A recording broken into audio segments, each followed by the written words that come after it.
Tropical storm Isaias caused tornadoes and flooding in North Carolina, which is weird since the storm was just a liberal hoax to keep President Trump from getting reelected. Congress can't agree on the terms of a new stimulus bill. Meanwhile, Americans can't agree on which family member gets to eat today. Microsoft will likely buy TikTok, so before you post a new video, a talking paperclip will pop up to ask if you're too old to be on TikTok, and if you get that joke, you're too old to be on TikTok. One of the Splash Mountain boats at Disney World sank. It took one look at the year 2020 and said, "I'm out."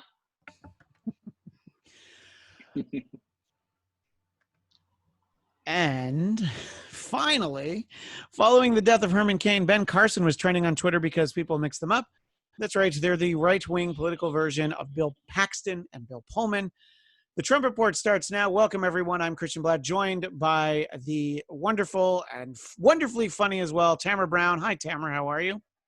Hi there. And Fantastic. there, down low in the box below us, is the one, the only Scott Moore. Chelsea would be with us, but she's moving. And this is our excuse to not have to help her move. That's why we're doing the show today. That's right. So, sorry. Go ahead. I don't think you're below us. That was totally Christian. I don't agree with that at all. Well, see, for me, Christian is below, so that makes perfect sense. So. You know what? So long as Tamra's at the top of the food pyramid. God's fair play. I don't know what you guys are talking about. I guess I have a progressive Zoom screen because we're all equally at the top, all in one line. Yeah. Yes, you do. Yeah. Well, the place to start for me anyway is the fact that President Trump said earlier today, or he tweeted, which is how he talks, that everybody should go ahead, whether they call it vote by mail or absentee ballot, they should go ahead and feel comfortable doing it as long as they do in Florida, which is interesting because Scott, as a son of Florida, they don't have a great track record with voting in that state. I can't put my finger on anything in particular, but just feel like the last couple decades haven't been great there. When you hear that, and he's still saying that he has the ability to do an executive order to make it so that voting has to be in person, which I guess is basically, it's easy to point that the simple fact that if you have to vote in person, then it's like, well, voting for Donald Trump could literally kill you, I guess is the one way that you can, situate that story. But why do you think that he's saying do what you need to in Florida, but the other 49 states, they don't have it together? Well, look, first of all, there's a lot to unpack here because he can't do an executive order telling people they have to vote in person because Congress dictates the date that it happens, but it's left to the states to run each, election as they see fit. So, again, it's another silly thing that he thinks he can do, which he can't. But of course he's saying Florida because he knows it's run by a Republican administration there. And he knows that seniors are the key to winning the state of Florida. And if seniors are scared to go out and vote in person and they do not request, which we can see the numbers, that Republicans have requested mail-in ballots a lot less than Democrats right now.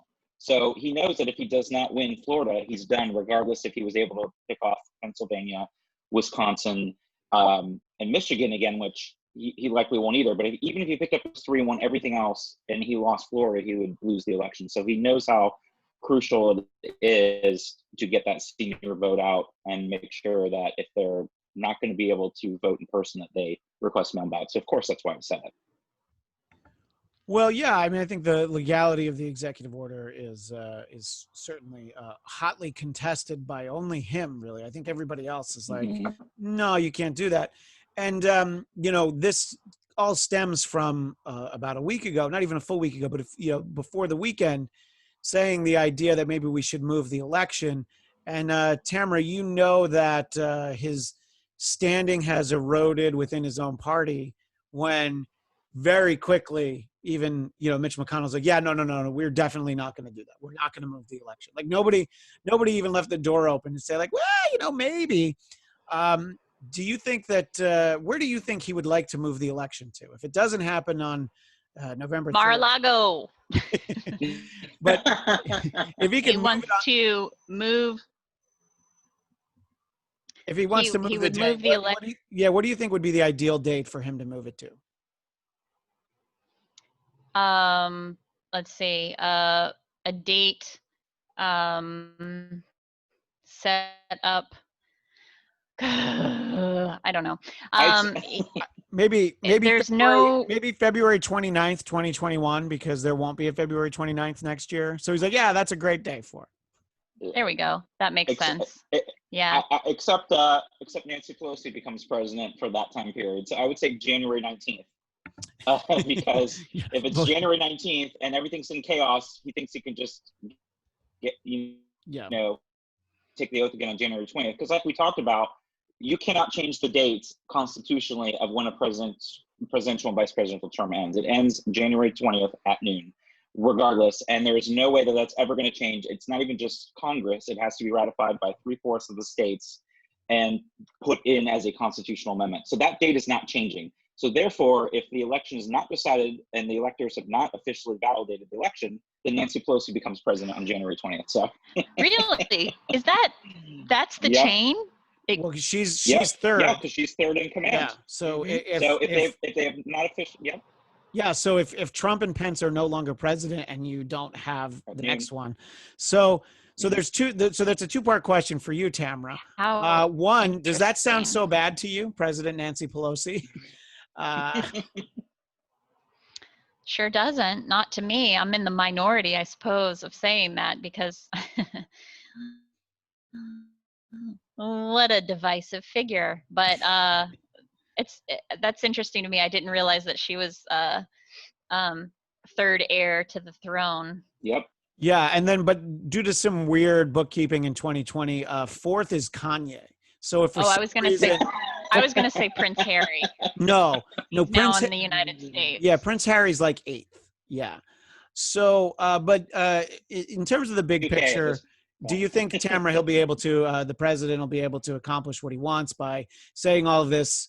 Laying this groundwork for you can't trust the mail-in ballots. You know what? We should probably move the election. This is going to be the most corrupt election in history, which, by the way, I think he's right about, just not the way that he's saying. I still think he's going to win. So I think it doesn't matter it doesn't matter whether he backtracks on mail-in voting. It doesn't matter if he's losing Republican votes. It doesn't matter if he's losing centrist votes. I think he's fine. I think he's going to get another term and he will be happy with that. And he will definitely be singing a different tune about corrupt elections. Well, I mean, that is what happened 4 years ago, Scott, that he laid all the groundwork for like how the election was going to be a sham. And, he was all ready. And then he's like, oh, wait, I won. Oh, no, it was the greatest election ever. But then, of course, he still said it was a sham because he lost the popular vote. He said all those illegal votes in California caused him to lose. Yeah. It's because Scott voted 3 million times in California. Yeah, that's fine. I only voted 2. Next time I'm going to spread it around.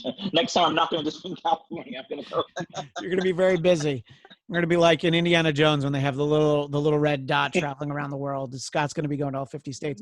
So, I mean, obviously that's what's happening. Like a liberal Santa Claus. That is that, or you'll what? Check me on NORAD. You're a little bit more Robin Hood though, because you're basically taking votes from those rich states and giving them to all the less fortunate states out there.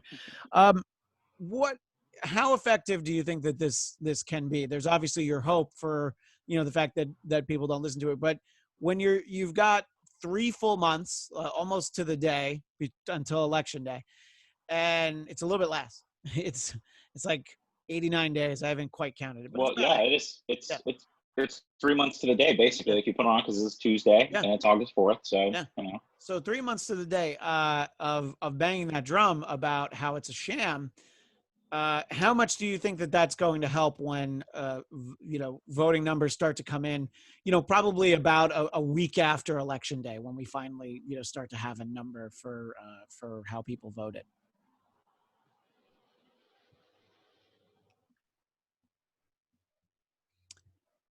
Scott's thinking about it. Oh, I thought it was you. Oh. No, it's all right. I got a little. I think I got a little choppy there anyway. It's all right. Yeah, but I'll ask you first, Scott, and then the sort of the same question for Tamara. Yeah. So, how effective do you think it'll be that this is already in the back of people's minds, so that when you have the voting results, if he doesn't like them, to just be like, "See, I've been telling you that this wasn't going to work." I mean, again, it's just setting it up for his base. He only speaks to his base, so that's what this is for. That's what it's always been since day one when he rode down that escalator. Is he's just focused on his narrow base. So this is for them. So if he loses, he'll be able to tell his base, like, look, this is what happened. Everyone else in the real world that's not in the cult will be able to look at this and be like, no, that's not true. Again, this is just him trying to take care of his base. So if it does happen, that's what it's there for. He's speaking to them and them only. Tamara, for a long time, a long time I was in the same boat that you were, where I was convinced that he's definitely going to win. I've officially moved to, lean Trump win. I think it's very possible that he doesn't. And I'll also make the announcement here. I think I have to give up the idea that Hillary's going to take the nomination, but the only reason for that is because there's so much bad news starting to trickle out from these Epstein files, and you've heard Bill Clinton's name too many times. So she's like, "No, look, you did this to me. I was going to come and save the party. This is another thing that you ruined for me, Bill." But that's the reason you think she's not throwing her hat in the election? The only reason why. She was ready. Oh my goodness. She had her speech and everything. But what do you see that has you most convinced that he's still going to win? I see some things myself, but I'm wondering, because I don't believe polls. Just like I feel so burned by the 2016 polls putting Hillary ahead, which, granted, she won the popular vote, but I don't trust polling, and I think a lot of people don't trust it anymore. And even if you do trust them, they change. One tweet, one headline can change things, which is amazing to me. I can't believe that there are people who are so, oh, I just don't know if I support him or not. I can't imagine being in that headspace where you could possibly vote for him or not. But apparently, one headline, should tax documents be released? Should the economy tank even further? Should the economy suddenly improve? Maybe there's a stimulus bill which is going to be rolled out soon that will suddenly, magically things will start to move again. And maybe, anyway, my point is polls change so quickly, and I don't trust them anyway. So that's why I'm pretty confident. Yeah, no, I mean, I'm firmly in that camp because, I mean, the polls are, it's like you're seeing states where Biden's up by like 12 points. And, I do think that the Biden approach of do as little as possible, it's like you're not going to break anything if you don't run around. Everything's going to be fine if you stay in the basement, you come out every once in a while. Mm-hmm. And we're starting to hear people say, like, yeah, we don't need the debates anyway, which I think I said about a month ago. Honestly, if anybody in the Trump campaign was smart, they would have told him that was his best presidential strategy, would be to just lay low. The country has basically been running itself just on default mode for the past 3.5 years. So I think his approval rating would be higher if he had just taken that strategy of just stay in the basement. But he's not capable. Yes, he's not capable of that. He's not capable. But to the specific polls, and we've said this before, and I think you've seen this in past years, that I think that, the way polling works is, you get contacted, you get called. And I think a lot of people who are going to vote for President Trump, they're like, I'm not going to tell that to a stranger, especially depending on what state you live in. If you live in California, do you want the headache of somebody calling and saying they're a pollster and you don't know who they are? You're just like, yeah, of course I'm going to vote for Joe Biden. So I think it's skewed a little bit in that direction. And then like the numbers are so high. You're like, well, I don't know. But you do see things, and I've pointed these out a few times on the show, when you start to see things like all of a sudden President Trump starts wearing a mask. And then he talks about how, he's a hero because he's wearing a mask now. That tells me that their internal numbers that I think are probably more accurate are way off. And he's definitely behaving like somebody who's already in that log on Splash Mountain that was submerged in water that Tamra mentioned at the top. If you've seen that video, it's horrifying because the people who got out of it were told afterwards, like, yeah, you shouldn't have gotten out of the log. They're like, it was sinking. We needed to get out. But in any case, I think that they're very Trumpian in their defense, because they're like, oh, we could have drowned. We were going to drown. And it's like, in 4 feet of water? Did you really think that that's what was going to happen? Wow. You would have been uncomfortable at worst. You can make the argument that somebody that's at Disney World right now maybe isn't smart enough to be able to not drown in 4 feet of water. Fair. Yeah, I would just add that, and it goes back to the tweets today about Florida, is the fact, again, internally they know that they're not doing well enough. They do not, and that they're behind in Florida. We know that Florida does, in the last couple of elections, has really been that tipping point state on whoever wins Florida wins. It's been years since, 1992 actually was the last time that Florida voted for a losing presidential candidate. So it's been a long time, 28 years. And the election in Florida is always super close. So clearly they're seeing the signs. And even though I do agree with Tamra, there is this fear that there'll be a repeat of 2016 because it was just so unlikely that he was going to win. But there are different dynamics in place today than there were in 2016 that show the case that Trump is definitely an underdog. And he does have to play catch up right now. And it's not a place that an incumbent wants to be. Yeah. He's evaporated that, and he's still not found a way to bridge that gap yet.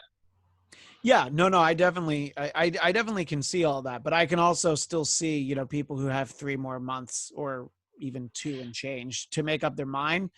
That, to what you were saying before, Tamra, the fact that there are ever undecided voters who might lean one way or the other is always surprising to me. But especially like, look, you get it. There's people who love whatever Trump does, and they're going to come down firmly. They're going to vote for him no matter what he does. We talk about that all the time. And you have your majority of your Biden voters. Those are the never Trumpers. The no way would I ever vote for that guy. It's the people in the middle who are like, I could really go either way. I really kind of like both of those guys. And, so I want to be convinced. And it's also the far left, the farthest left, who refuse to vote for Biden, who will also, they're not voting for Trump, obviously, but by not voting for Biden, it will also. And the opposite to your point, Christian, is that they do not like either one of them. So it's like, who's the lesser of the two evil, especially if they're an independent that might be socially liberal and fiscally conservative or something, and they don't like either one of them. And that's where there's the challenge too, is like, who are they going to vote for? Who's the least going to walk into the voting booth and eeny, meeny, miny, moe at that point, which is sad, but it's true. So there are a big group of people that do not like either of them. Yeah. So I know those numbers are, it just, I don't know. I guess if every one of them fluctuated between like 49, 48%, and one week it was one of them, the other week it was the other, I'm like, yeah, that's still not telling us anything. But the really high margin that is going in favor of Biden, it just seems crazy. Because you could think that like, well, sure, there are plenty of people in the media who would like to see that be accurate. But we'll keep an eye on all these numbers. We always appreciate. We've got primaries today, so I'd be curious to see what voter turnout the numbers are for turnout and mail-in balloting is for what's happening today. Yeah, well, President Trump was pointing out that New York's primary, which was a month ago, that is still not settled, and he's blaming the mail-in ballots for that. So it's, if there are any problems, it becomes very easy to say that that's what the problem is. But yeah, look, I do think you have a lot of people who are like, yeah, if I have to vote in person, it's not really that worth it to me. I mean, a Hmm. lot of people aren't going to go out, and I'm sure that that's what they want. I mean, the few, if only one person went to vote in each state, then I think that both candidates would be like, all right, yeah, let's just see how it goes. Out of these 50 votes, let's see who can get 51 or 51, 26. Let's see what happens. Can one of us Christian get? always counts Yep, Guam. I do. Yeah. I love me some Guam. Don't forget No, Guam. but it's like, Right. and yeah, could either of these guys win if only one person from each state was allowed to vote? Anyway, I do want to shift to talk a little bit about. There's a few things. President Trump had this interview on with Axios on HBO, which I have only seen a little bit of, but it's what I have seen Hmm. is I don't know, Scott. Are we capable of finding something alarming or surprising at this point? Because I'm inclined to say this is that, but should I just not have been surprised that he conducted this interview? I mean, this is worse than the Chris Wallace interview from a couple weeks ago, which I was surprised by that one. So I'm just a sucker and I keep getting surprised, right? I mean, I guess it just goes back to I can't even imagine that we're even talking about this election being this close because it's just can't go any lower or do anything more idiotic. Besides all of his other liabilities, that stuff alone, I'm just like, how does he keep getting away with this kind of stuff? It is atrocious. So no, I keep getting. I'm not surprised by being surprised, I should say at this point, because it just feels like you think that he cannot go any lower or do anything to surprise you, and yet he does it again and again and again. Well, Tamara, in this interview, President Trump says it is what it is when it comes to 1,000 average COVID-19 deaths a day, 65,000 new cases, 1,000 deaths per day, which the death rate was always the thing that people like to point at. But I guess they're like, yeah, that's 1 to 65 ratio of new cases to deaths. But I think that I guess he feels like that approach is going to work with his base and all the Karens out there. I'm sure he's doing well with the Karens who don't want to wear masks. But I think that it's I guess it's surprising that people who work with him are like, yeah, that's all right. It's okay to say that 1,000 people a day is fine. And do you see his handling of the virus as the one area that, look, it can get so much worse these next couple months? Is that really the one honest X factor that you just, because it's so unpredictable that, and look, if there's a vaccine September 1st, that could really help the president a little bit. But if it does continue to spiral out of control, do you see that as being the sort of thing that just enough people will be like, we got to try something different. We got to try President Pelosi? Yeah, possibly that could be the case. I think as far as numbers go, citing how many deaths per day, I think a lot of people at this point have just become numb to the numbers, and that way that it could go two ways. On one way, you could be like someone like me who just is just like it's a disaster. I know this is horrible. It's killing far too many people. I don't need to check the numbers every day. I know that this is a horrible disaster. And then there are people on the other end who are, 1,000 people, what's that? 1% of the population, that's no big deal. Like they that doesn't sound appalling to them that 1,000 people die a day. If you're going to choose to dismiss the severity of the coronavirus, you're going to choose to dismiss it even when it strikes one of your own family members. So I don't know how much more devastating this would have to be to move his base. I really don't think that people who are that staunchly supporting him are going to waver no matter what. Wasn't it the Axios interview that he also, though, he was asked about Representative Lewis, and all he could mention was that He missed his inauguration. Yeah. That was the same interview, right? Yeah, he didn't come to the inauguration, Yeah. and that's why he didn't go to his funeral. Let's ignore the fact, by the way, that most likely he was very specifically not invited to the funeral. Like that invite never came. It's sort of like it's such a minor story, but it is such an indication of who he is, saying that he was going to throw out a first pitch at Yankee Stadium and then saying suddenly that he's too busy to throw out a pitch at Yankee Stadium. When the Yankees say, yeah, it's news to us that he was going to throw out a pitch at Yankee Stadium because we didn't ask him.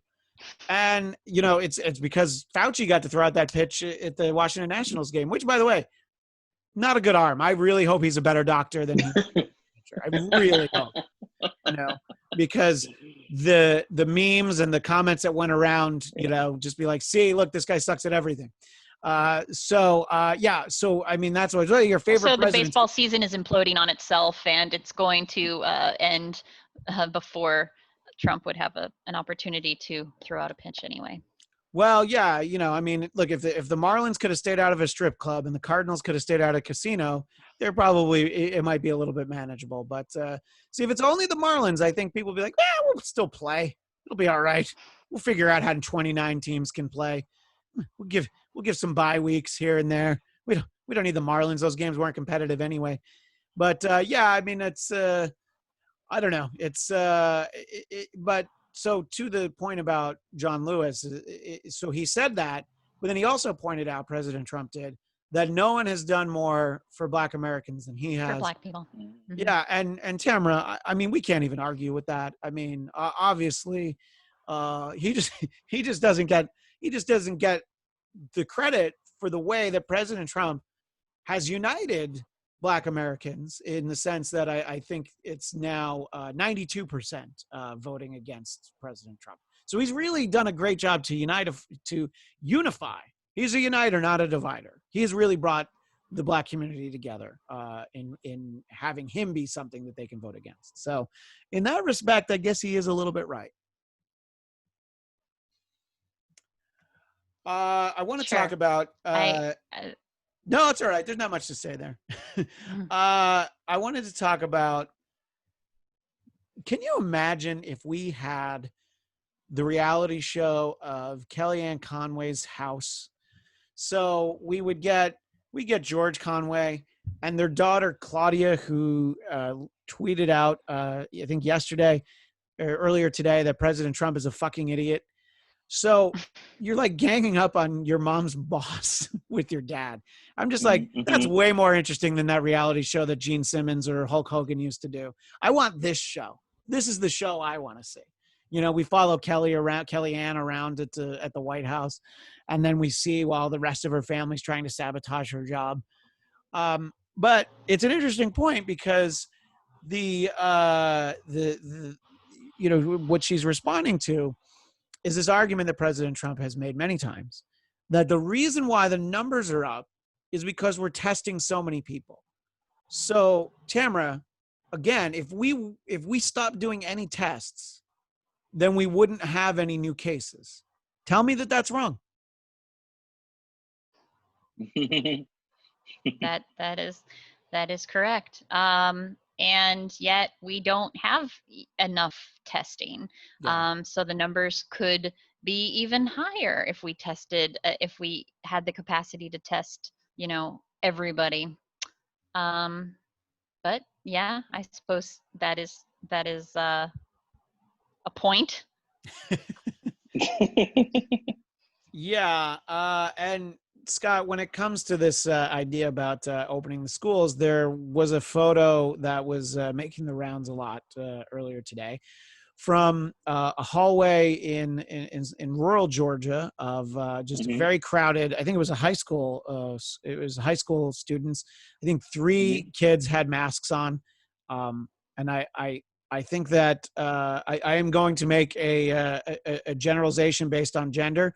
All 3 of the masks were on girls, and that just proves how much smarter they are than guys. That they're like, yeah, no, we're gonna.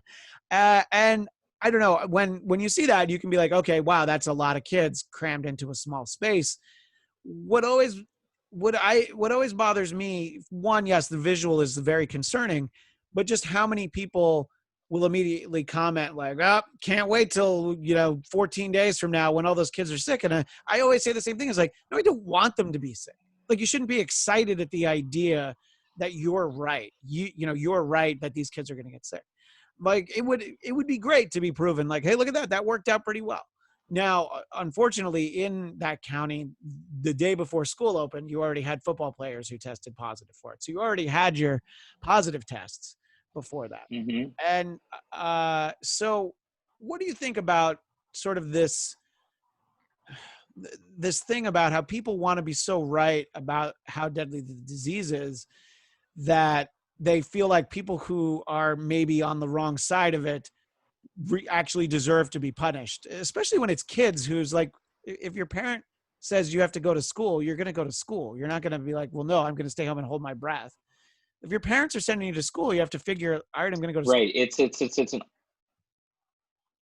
Yeah, exactly. It's an odd place to be, like you said, that the um, need to be right or need to be on whatever side you are with your partisan politics outweighs anything from reality. Like you said, in a civil type society, you'd come back and be like, great, we were proven wrong. Thankfully, kids went back to school in the fall and there were not worse outbreaks. Thankfully, that should be great news for everyone.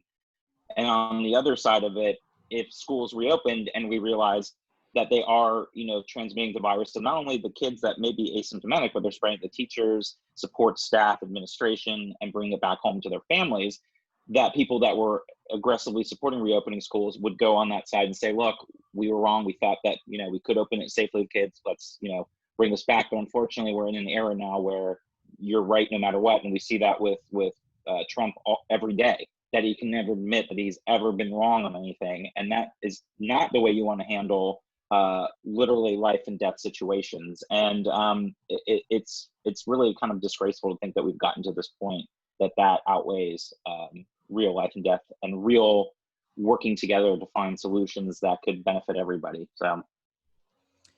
Yeah, and Tamara, on the same topic, when it comes to this idea of the schools reopening, there is this, there's a somewhat of a popular opinion that teachers don't want schools to open because they don't want to work hard. It's not hard to look around on Twitter to see that's the reason why. And I mean, anybody who knows any teachers, it's much harder to do distance learning, so this idea that they don't want to work because they're lazy, sure, there are going to definitely be some teachers like that who are like, yeah, this is great. I don't have to go anywhere. I can show movies on Zoom all afternoon. But I mean, that argument is infuriating because it discounts like the very real concerns they have. Because let's say, Tamara, that the science really did indicate, what, little kids actually, they don't really get sick from it.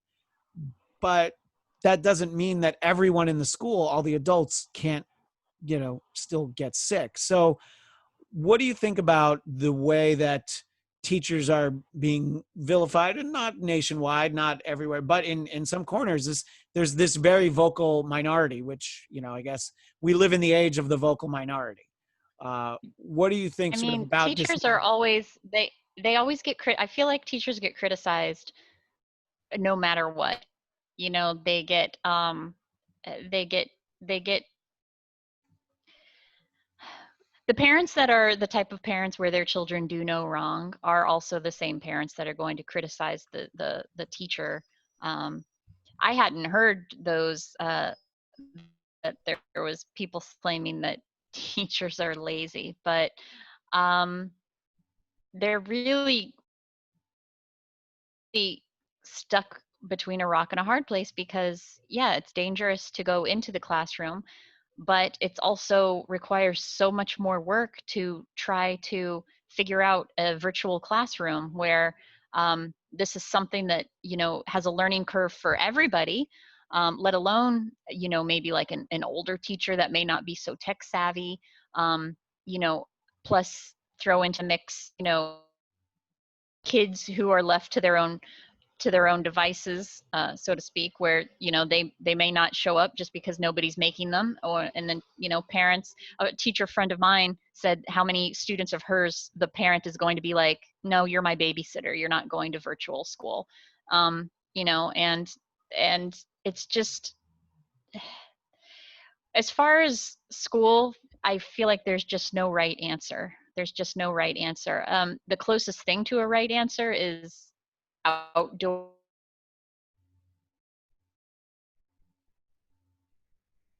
LAUSD has been trying to figure out if there's a way to do that, but I just am lucky that, I hate to say this, but, you know, I don't have a dog in the fight. I'm not a parent. I'm not a student. I'm not a teacher. So it just really, I'm sad to watch the struggle that is so many people are having to deal with right now. So it's just, there's no right answer.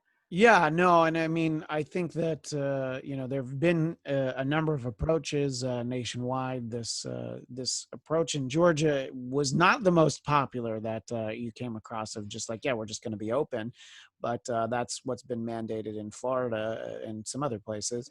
But yeah, I mean, look, my son is supposed to start kindergarten 2 weeks from yesterday, and it's going to be online, and we don't quite know exactly what it's going to entail around that. What level of, the district may or may not provide places and you know, care for them, but then it's also like, well, what's the ratio of kids to students?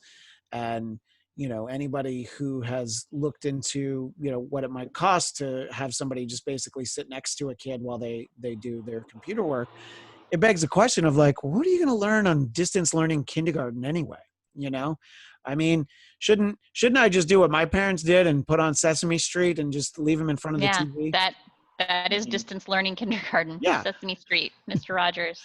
yeah, exactly. I think it'll be all right. And it's like, you know what? You want to take a break at lunchtime? I'll give you 20 minutes of Paw Patrol, but then it's right back to Sesame Street. So yeah, it's and look, it is very hard, and all the other parents that you know, our friends who also have kids that are in the same boat, none of us are really comfortable with any of the options. We're really not sure what to do, and you know, fortunately, we're in a situation where if we need to pay to have somebody, or if we're able to send him back to his daycare because there's honestly not a lot of kids there, you know, that we have a few options for things that we can do. But there's plenty of parents that don't have this as a choice. And look, you have I understand the argument of like, well, if you reopen the schools, parents can go back to work, but it depends. Like, how many jobs are there out there just waiting for people to show up and be like, okay, I'm ready to work today, you know? So I don't know. It'll be, unfortunately, it'll be very interesting to see how this plays out. And you know, I hope that 2 weeks from now, I'm able to say like, you know what, that school district in Georgia, they knew what they were doing. A shame on everybody who thought they knew better. I think I said the same thing when Georgia and Texas were the states that were reopening first. And you know, in the short term, it looked all right. And then, well, now, you know, Houston, I think, was dangerously close to running out of hospital beds. But on that happy note, I Mhm. do believe that that's our show for this week. But we will be back next week. There'll be plenty more to talk about. There is so little fanfare for these conventions, but I still don't know what they're Yeah. going to look like. But I'm just going to be happy to see whatever they're doing from the comfort of my own home. I'm glad that, and I still don't even know where they're going to be able to hold the Republican National Convention. You know, every time they've tried to move it, they're like, On nah, just Netflix. kidding. Netflix. Now, see, that's smart. But I'm just trying to think. I think I mean, it would be more on brand if they used Glenn Beck's network, The Blaze. If they just, the whole thing was on The Blaze, and it's like, yeah, you're gonna have to pay for it if you want to see Trump's speech. But we'll be here to talk about all that and more. But until then, Tamara, where can people keep in touch with you? At AfterBuzz TV. No, just kidding. Hey Tamra on my socials. And Scott Moore, where can people find you? You know, just trolling Donald Trump and Mitch McConnell on Twitter at SMan80. That's SMan80. And you can find me on Twitter and Instagram at ChristianDMZ. Thanks so much to Tamra and Scott and to everybody who was watching us. We'll see you next time. Thank you. And Bye.